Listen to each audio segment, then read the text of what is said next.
sak na te zong in ka tlan tri hau sak na te zong in ka tlan tri ma se hi ka du ber nang ma sia hi ka ta hian a tra bere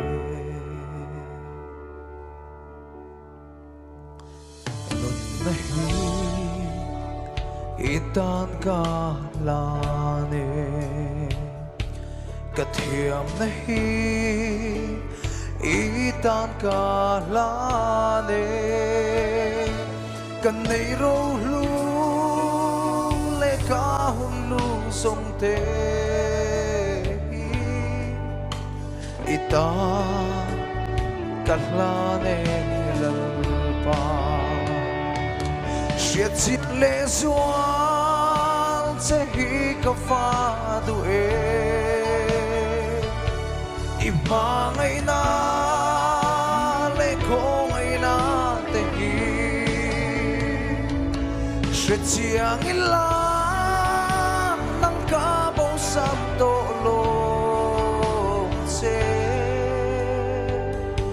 Shit chiang le zual che hi ka fa du e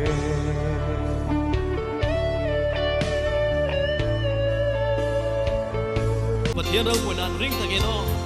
Chiết chiết lệ doan che hi ka fa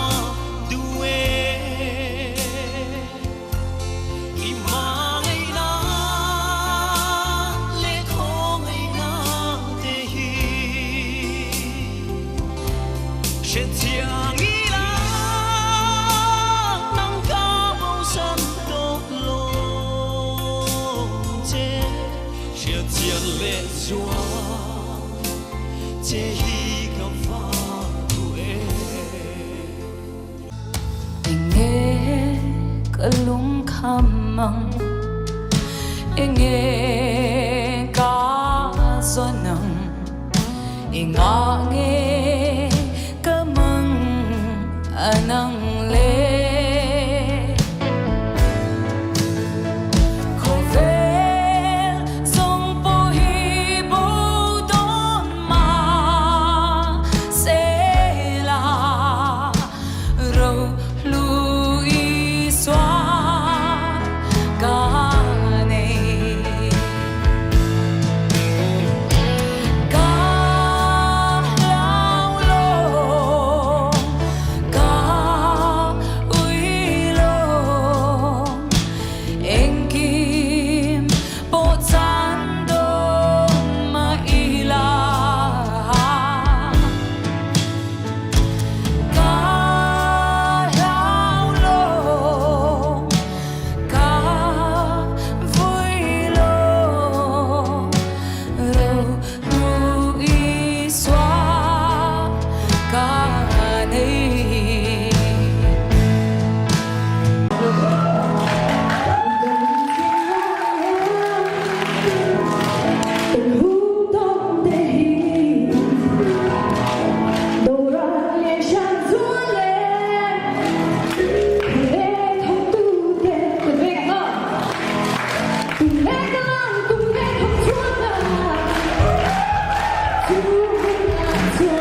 thiêng liêng